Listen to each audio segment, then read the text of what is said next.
भारत का पाकिस्तान पर हमले का ऐलान हो गया जी। मैं पिछले कई रोज से इस शक का इजहार कर रहा था कि इंडिया अगस्त के दरमियान या आखिर में पाकिस्तान पर हमले की तैयारी। भारत के वजीर आजम नरेंद्र मोदी कोई मौका नहीं छोड़ रहे। आज वो जैन कम्युनिटी से खिताब कर रहे थे और वो कह रहे थे हमें जो छेड़ेगा, मतलब क्या भारत को क्या छेड़ेगा।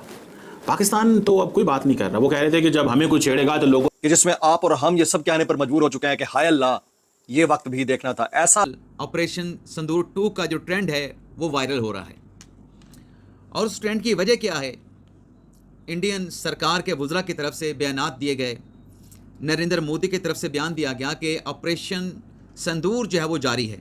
आपको और हम सबको ये कहने पर मजबूर कर दिया गया है कि हाय अल्लाह, ये वक्त भी देखना था। भारत की हठधर्मी का मुस्तरद किया जाना करार दिया है। ये जो फैसला है, ये फैसला पाकिस्तान की कानूनी, इखलाकी और सिफारती जीत है जो आलमी बिरादरी के सामने भारत के दोगले रवैये को बेनकाब करता है कि पाकिस्तान के साथ ताल्लुकात खत्म कर दिए जाएं, पाकिस्तान के साथ राब्ते ही नहीं करना, इंगेज ही नहीं करना, हमें एक और दुनिया में जाना है।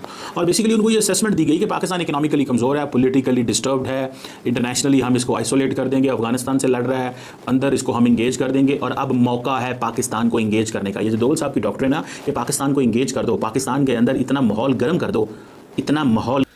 हमारे कमीने हमसाई ने इस तरह हमेशा धोखे से हमें मारने की कोशिश की और एक अरसे से भारत बांग्लादेश को भी इसी तरह तंग कर गंगा डैम की स्पिलवेज खोल कर दिखा दिए थे और इस कमीने ने अब कोई छेड़छाड़ की तो इस मरतबा इसके रतले डैम का कंट्रोल भी अपने हाथ में ले लेंगे था। और वो बेचारे जो गए थे उधर, क्या उनको पढ़ना लिखना आता था? 50% इस मुल्क के लोग तो पढ़ लिख नहीं सकते।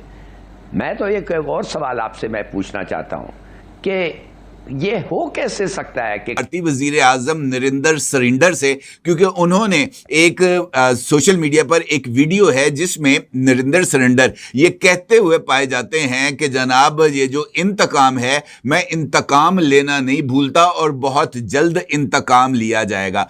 भारत की तरफ से पाकिस्तान के ऊपर हमले और पाकिस्तान की अफवाज को टारगेट किए जाने का अमल जो है वो भी शुरू कर दिया गया है। ये सब कुछ साइमल्टेनियसली हो रहा है और ये सब कुछ इसलिए भी हो रहा है कि एक बुनियाद बनाई जा सके और पाकिस्तान पर एक मर्तबा फिर हमला आवर हुआ जा सके। जय हिंद दोस्तों, नमस्कार दोस्तों। पीएम मोदी ने एक बार फिर से पाकिस्तान को डरा दिया। दरअसल दोस्तों, पीएम मोदी ने एक जनसभा के दौरान पाकिस्तान को खुली चेतावनी दे दी और कहा कि अगर हमें कोई भी छेड़ता है तो हम उसको औकात दिखा देंगे। अब दोस्तों, पाकि डरे हुए हैं कि भारत एक बार फिर से पाकिस्तान पर हमला करने वाला है। तो चलिए दोस्तों, आप लोग पूरा वीडियो देख लीजिए। वीडियो बहुत ही इंटरेस्टिंग होने वाली है। किस तरीके से पाकिस्तानी मीडिया में पीएम मोदी का खौफ देखा जा रहा है। दोस्तों, आप लोग वीडियो को लाइक करके चैनल को जरूर सब्सक्राइब करिएगा। वज़ीर आज़म नरेंद्र मोदी कोई मौका नहीं छोड़ रहे। आज वो जैन कम्युनिटी से खिताब कर रहे थे और वो कह रहे थे हमें जो छेड़ेगा, मतलब क्या भारत को क्या छेड़ेगा। पाकिस्तान तो अब कोई बात नहीं कर रहा। वो कह रहे थे कि जब हमें कोई छेड़ेगा तो लोगों ने क्लैपिंग करना शुरू कर दी। ये मोदी साहब का एक स्टाइल है अपने लोगों का खून गरमाने का, क्योंकि ऑपरेशन सिंदूर तो जारी है। तो जब ऑपरेशन सिंदूर जारी है तो वो कह रहे हैं कि ये हमारा एक तरीका है, ये हमारा एक स्टाइल है कि मैंने ये कहा हमें कोई छेड़ेगा, तो जब क्लैपिंग होना शुरू हो गई तो उसके ऊपर नरेंद्र मोदी साहब ने कहा आपने तो मेरा जुमला ही कंप्लीट कर दिया, तो मैं जैन के बीच में बैठा हुआ हूँ और देखो मैं हमें जो छेड़ेगा। इसका मतलब ये है कि वो जो एंटी पाकिस्तान रैंट है वो ख़त्म नहीं होने वाली। बहुत इन्वेस्टमेंट कर दी गई है, बहुत लंबी चौड़ी इन्वेस्टमेंट कर दी गई है। मैं आपको बड़े क्लैरिटी से बता सकता हूँ, इतनी लंबी चौड़ी इन्वेस्टमेंट कर दी गई है कि अब अगर भारत की कोई सरकार पाकिस्तान से बात भी करना चाहेगी ना तो उस सरकार को ही दुश्मन में भारत कह दिया जाएगा। ये है वो बुनियाद जो रख दी है मोदी साहब ने। मोदी साहब ने ये बुनियाद रख दी है। बेसिकली उनको इस चीज़ का अंदाज़ा था कि मैं क्या लेगेसी छोड़ के जाऊं। वो यही लेगेसी छोड़ के जा रहे हैं कि पाकिस्तान के साथ ताल्लुकात खत्म कर दिए जाएं, पाकिस्तान के साथ राब्ते ही नहीं करना, इंगेज ही नहीं करना, हमें एक और दुनिया में जाना है। और बेसिकली उनको ये असेसमेंट दी गई कि पाकिस्तान इकोनॉमिकली कमज़ोर है, पॉलिटिकली डिस्टर्ब्ड है, इंटरनेशनली हम इसको आइसोलेट कर देंगे, अफगानिस्तान से लड़ रहा है, अंदर इसको हम इंगेज कर देंगे और अब मौका है पाकिस्तान को इंगेज करने का। ये जो दोवल साहब की डॉक्ट्रिन है कि पाकिस्तान को इंगेज कर दो, पाकिस्तान के अंदर इतना माहौल गर्म कर दो, इतना माहौल गर्म कर दो पाकिस्तान के अंदर कि पाकिस्तानी जो हैं वो वहाँ पे कोई बात भी ना कर सकें, कोई आए ही ना वहाँ पे। जो इन्वेस्टर आएगा वो परेशान होगा, चाइनीज़ आते हैं तो वो परेशान होते हैं, तुर्किश आते हैं तो वो परेशान होते हैं, दुनिया में कोई मुल्क भी आएगा तो वो परेशान होगा। तो इस चीज़ पे वो कहते हैं कि भाई साहब बस कर दो, अब पाकिस्तान की कोई ज़रूरत ही नहीं हमें, पाकिस्तान के साथ हमने जो करना था कर दिया। तो अगर ये माहौल रहेगा, अगर हम आज पाकिस्तान से बात करना शुरू कर देंगे तो पाकिस्तान तो इंडिया के जो इंटरनल एनवायरनमेंट है वो मैं कैसे लेके चलूँगा। सो मैं आपको बात बताऊं, मैं आज एक असेसमेंट देख रहा था, इंडिया के किसी ने दिखाया था कि इंडिया के जो सिविल सर्वेंट ऑफिसर्स हैं कहाँ से आ रहे हैं। कोई कश्मीर से आ रहा है, कोई राजस्थान से आ रहा है, कोई जो है वो किसी और जगह से आ रहा है, लेकिन गुजरात से कोई नहीं आ रहा। क्यों नहीं आ रहा? अगर सवाल किया जाए मुझे ऐसे लग रहा है कि जिस तरह वो एक रिलीजियस बुनियादें रख दी गई हैं ना भारत के अंदर सोसाइटी की, और अब लोग जो हैं वो कारोबारी हैं। यहाँ तो गुजरात का ये है कि गुजराती ये कारोबारी हैं और वो सिविल सर्वेंट नहीं बनना चाहते। इस चीज़ को जहन में रखें, वो कारोबारी हैं, सिविल सर्वेंट नहीं बनना चाहते, और उनको इस चीज़ से कोई गर्ज नहीं है कि आप सिविल सर्वेंट जो है ना, इस चीज़ से उनको किसी किस्म की कोई प्रॉब्लम नहीं है, ठीक है। और ये है कि जी हमें क्या लेना देना इन चीज़ों से, ये छोटी मोटी सर। भारत का पाकिस्तान पर हमले का ऐलान हो गया जी। मैं पिछले कई रोज से इस शक का इजहार कर रहा था कि इंडिया अगस्त के दरमियान या आखिर में पाकिस्तान पर हमले की तैयारियां कर रहा है, और अब तो इंटेलिजेंस रिपोर्ट्स भी मेरे पास यानी मेरे उस शक की तस्दीक कर रही हैं। मैंने आपको पहले बताया था कि अपने 7 तैयारे तबाह करवाने के बाद इंडिया ने पहला काम यह किया था कि जदीद तरीन असले की खरीदारी के लिए अरबों रुपए के फंड्स मुख्तस कर दिए थे। तो भारतीय सेना आजकल पानी की तरह पैसा बहा रही है और पूरी दुनिया से जदीद तरीन हथियार खरीद रही है, और हम तो पहले दिन से जानते थे कि मक्कार मोदी का शैतानी मनसूबा क्या है। पहलगाम वाक़या तो महज एक बहाना है, सिंध ताश मुआहदा असल निशाना है। तो आलमी सालिसी अदालत ने आज फैसला दे दिया कि भारत अपने तौर पर सिंध ताश मुआहदे को मुअत्तल नहीं कर सकता। भारत एक तरफा तौर पर सालिसी अदालत का किरदार भी महदूद नहीं कर सकता, और जैसा कि फैसला आया, मेरा पहला रद्द-ए-अमल यह था कि भारत इस फैसले को तस्लीम करने से इनकार करेगा। सुबह होते ही मेरा एक खदशा दुरुस्त साबित हुआ और भारत ने अपनी अजली हटदर्मी दिखाई और आलमी सालिसी अदालत का फैसला तस्लीम करने से इनकार कर दिया। मैं समझता हूँ भारत का यह इनकार पाकिस्तान के खिलाफ ऐलान जंग है, और इसमें कोई शक नहीं है कि भारत हमें प्यासा मारने की साजिश रचा है। लेकिन आज मैं दावे से कहता हूँ कि अगले 2 महीने में हमें खुदा न खास्ता डुबोने की मासूम कोशिश करेगा। ब्रेकिंग न्यूज़ यह है कि भारत ने इस सिलसिले में सारी प्लानिंग कर ली है। जैसा कि आप जानते हैं, पाकिस्तान और भारत में आज मानसून शुरू हो चुका है।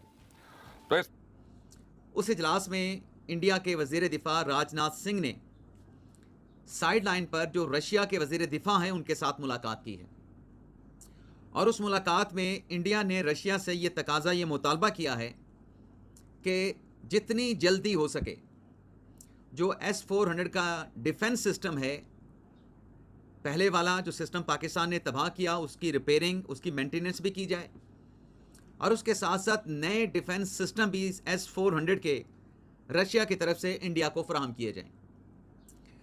अब नाजरीन, जो पाकिस्तान से भारत को शर्मिंदगी का सामना करना पड़ा, हजीमत का सामना करना पड़ा, नाकामी का सामना करना पड़ा, ये शर्मिंदगी इंडिया से उठाई नहीं जा रही, इंडिया से संभाली नहीं जा रही, और आलमी सतह पे दुनिया के ममालिक के पास जो डिजिटल शवाहिद मौजूद हैं, दुनिया ये जानती है कि पाक भारत जंग में भारत को पाकिस्तान की अफवाज के हाथों मार पड़ी है, और बड़ी खौफनाक मार पड़ी है। तो ये जो शर्मिंदगी है, हजीमत है, भारत इसका बदला चुकाना चाहता है, पाकिस्तान से इंतकाम लेना चाहता है। जो दुनिया में इंडियन सरकार और इंडियन अफवाज की जो बदनामी हुई है, उस बदनामी को इंडियन सरकार धोना चाहती है। अब चल क्या रहा है, जो चाइना में 2 रोज़ा वज़रा दिफा का जो इजलास हुआ, उसमें पाकिस्तान, याद रखिए जो पाकिस्तान की अफवाज के ऊपर आज एक हमला हुआ है खवारिज की तरफ से, फितनतुल खवारिज जो कि फितनतुल हिंदुस्तान का एक हिस्सा है और भारत की एक प्रॉक्सी है। याद रखिएगा कि टीटीपी हो या बीएलए हो, ये दोनों ग्रुप जब पाकिस्तान पर हमला करते हैं, ये भारत की ईमा पर होते हैं। इन्हें ऑपरेट जो है वो भारत के अंदर जो उनकी खुफिया एजेंसी है रॉ, उसका जो टीटीपी और बीएलए डेस्क है वो करता है। और ये डॉक्ट्राइन जो है ये अजित दोवल का है, वही अजित दोवल जिसे बीजिंग में अभी हाल ही में मुंह की खानी पड़ी, और पाकिस्तान के national security adviser general Asim Malik जो कि DGISI भी हैं, उन्होंने अजित दोवल की बातों का जवाब उसकी आंखों में आंखें डालकर दिया और वो आगे से बोल नहीं पाया। राजनाथ के साथ जो हुआ, अब ये शायद वो गुस्सा है जो ये उतरवाना चाहते हैं अपनी प्रॉक्सीज के जरिए। खुद तो ये लड़ने आए, उसके बाद जो इनके साथ हुआ, जो इनका भुरकस निकला, जो इन्हें जलीलो ख्वार किया गया। दोस्तों, आपने जैसा कि वीडियो में देखा किस तरह से पाकिस्तानी मीडिया में PM मोदी की खुली चेतावनी के बाद कैसे डर का माहौल देखा जा रहा है।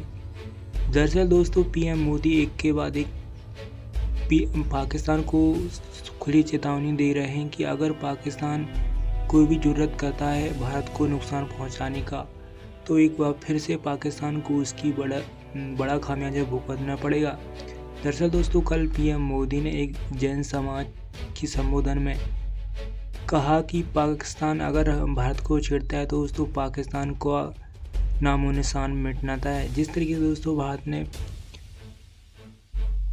पहलगाम हमले के बाद दोस्तों ऑपरेशन सिंदूर के तहत पाकिस्तान का सब कुछ मिटा दिया था, उसके बाद पाकिस्तानी मीडिया में तभी से डर का माहौल है कि जिस तरीके से भारत ने ऑपरेशन सिंदूर के तहत पाकिस्तान को बहुत बड़ा नुकसान पहुंचाया था, अगर भारत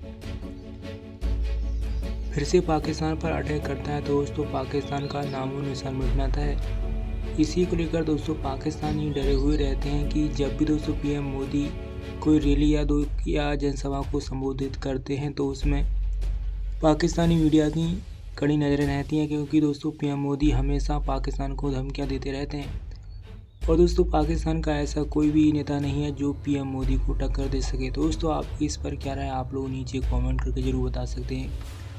और दोस्तों आप लोगों के हिसाब से क्या भारत को एक बार फिर से पाकिस्तान पर अटैक करना चाहिए और पाकिस्तान को उसकी औकात दिखाना चाहिए? आप लोग कमेंट करके ज़रूर बता सकते हैं। और ऐसे दोस्तों वीडियोस को देखने के लिए आप लोग वीडियो को लाइक करके चैनल को जरूर सब्सक्राइब कर सकते। तो चलिए दोस्तों मिलते हैं नेक्स्ट वीडियो के साथ। तब तक के लिए जय हिंद, वंदे मातरम।